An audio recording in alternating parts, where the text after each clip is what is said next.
Every day at Sierra, you'll find top brand apparel, footwear, and gear for 20 to 60% less than department and specialty store prices. And during clearance time at Sierra, those incredible prices are 40 divided by 2.5, carry the 1, even lower. And when you shop clearance at Sierra, you can save a whole lot more on everything you need to get active and outside. That's a lot of saving. Epic brands, vast selection, teeny tiny prices. That's Sierra. Visit your local Sierra store today or shop online at Sierra.com.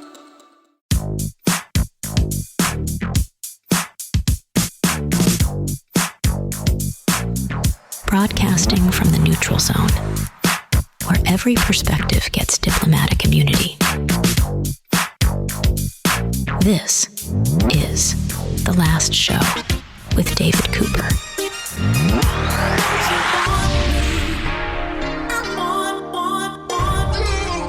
Making friends as an adult can feel weirdly hard. Like everyone else has theirs locked in, and how do you do it? But what if that doesn't have to be you? What if you can make friends as an adult? You just have to think about it a little differently. I'm here with someone who's recently written about this in the New York Times. The name of her piece is called I Study Friendship. Here's How You Make Lasting Friends. Her name is Janice McCabe. She's a sociology professor at Dartmouth College. Janice, welcome to the show. Great to be with you. Perhaps it's the case that people blame their own awkwardness for not making friends. Is that true? Like, are people just too awkward as adults to make friends? I mean, sometimes people do say the wrong thing or get in their own way, but I find that more often, there are times when making friends in our lives feels effortless, and other times it feels really challenging. And if it's easy, it might be a friendship market that you've stumbled upon. Yeah, I moved to New York 5 years ago, and it just, I don't know, it felt like everyone had their groups when I first moved here, and I couldn't penetrate in. Time behind the wheel is kind of how we fix that, my partner and I. But why does it feel like when you move to a new place or enter a new context, like a new job or something, or perhaps for young people, a new school, it just feels like it's not open to you? Yeah, so I use that term friendship market to describe just what you'd captured there, which is the idea that sometimes we come to a new place, a new job, a new city, a new school, and we're looking for friends. We're in the market, but other people aren't, the other people that are there. So we're there, ready to like buy and sell our friendship, to talk about it in this kind of crass sort of way, and other people aren't nearly as open to that. It's like a board of a company. They're not looking for more seats. Is there something wrong with you in that moment? Or do you need to start thinking about it like, I'm in a new place, I got to find a friendship market that's open for business? Yeah, that later point. So, there were people that I interviewed that did, all the right things, you might say, personally, interpersonally, in trying to make friends, but they hadn't found a market. And so the piece that I wrote in the New York Times talks about times when people, are shifting their identity or looking to deepen some part of who they are, and they stumble into places like I talk about this group for new moms. But there can be other things. So rather than just taking a yoga class or a chess class, if you're really looking to become like passionately part of that, for that to be part of who you are, you're more likely to find a group or a friend or possibly a community there. For me, I was beginning stand-up comedy about 11 years ago, and I started hanging out at this open mic with a lot of other new beginner comedians. And I reflect on that time as the time where I made the most friends. Some of those people are still my closest friends. Applying this kind of framework, that it was a friendship market, I guess it wasn't luck. It wasn't something I did that was super intelligent around friend making. It was just everybody in this new context was looking for community in that moment. And it was perhaps the most open friendship market I'd ever found. What would you recommend to people to find friendship markets, I guess, like I found 11 or 12 years ago? Yeah, I think, to look at your interests, not to just show up to something that you have absolutely no interest in hopes of making friends, because that's not going to work out either. But similarly, one of the people that I talked to spoke about an improv group being a place that they found community too. And, it wasn't something at first that they were looking to, become a part of their identity, but it was. So So just thinking about what's a new interest that you have, and then finding a group that meets repeatedly. So it's not just like a one-time thing, which sounds like the case in your example too. It wasn't just one time that you went to a place, but regularly. And it was a group of people who didn't know anyone who did this activity, and they were all kind of looking to change themselves and learn a new craft and learn about themselves through that new craft. I think it had all the trappings of an open friendship market. I just didn't realize it at the time. I hadn't read your piece.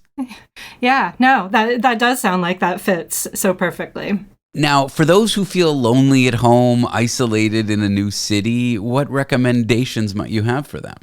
Yeah, I think, to keep your eyes open for different activities, clubs, groups, places that are doing things, as I spoke about, regularly. So not just a one-time workshop, but a weekly class or something like that. And then make sure you talk to people that are there rather than spending all the time, on your phone, and being willing to take some risks in the sense of, asking people to coffee or walk or, doing something outside of those settings. And they might say no, but, it may just be that they're not in the market for friends. So, not taking it personally and being willing to try again is really useful. I think this is such a good way of looking at it, because like some friendship markets appear hostile, but really it's just they're not looking for new people. And there you are at home thinking, why don't they want to hang out with me? Why am I being excluded? I want community. They've got community. But really just looking at it in this new way. Like, what can you do to not take it personally when the people at work who've been friends for 10 years don't accept you into their group? Yeah, I think, sociology talks a lot about structure, too, and finding patterns in what we do. So we like to think that friendship is a chosen relationship, and it is in many ways, yet the people that we encounter, the people that we become friends with are also shaped by proximity, or a sociological term of propinquity, which is this idea of who we regularly encounter repeatedly, why we're more likely to be friends with someone whose apartment door faces ours, or we share a stairwell with, or who has the office next to us, rather than someone down the hall or, on another floor of the building. I find I've made my best friends when I've done major life transitions, like moving to a new city, like, splitting up with my ex-wife, like changing jobs, like starting a new hobby and really diving into it. Is that true? Did you observe that when you talk to people? And B, does that mean I have to upend my life to make new friends? No, but those identity shifts are really powerful times for us in changing our relationships too. Because I think we also like to think, oh, I've made good friends, I'm set. But instead, friendship is something that's a process that we're continually, meeting new people. We're changing, they're changing. And, we may change together with our friends, or we might not. So that openness and curiosity, both about friendships and about who we are, is really crucial. If someone listening feels like they failed at friendships, what would be the best piece of advice for them? Maybe a way of reframing it, or a way of talking to them to move forward and perhaps join community in a way they wouldn't have expected.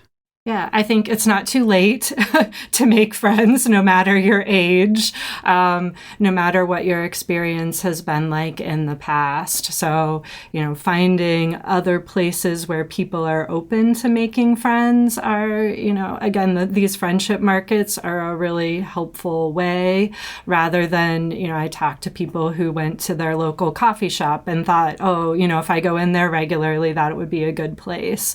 But people are often working. They've got their headphones on, they're doing their own thing. They're not in the market necessarily for making friends there. But maybe a group of new knitters at the coffee shop, for example, may be a place where people would find other friends. Well, you can check out Janice McCabe's book, Making, Keeping, and Losing Friends, How Campuses Shape College Students' Networks. That's available wherever books are sold. Janice is a sociology professor at Dartmouth College. Janice, thank you for joining me today. I've really enjoyed the chat. Me too.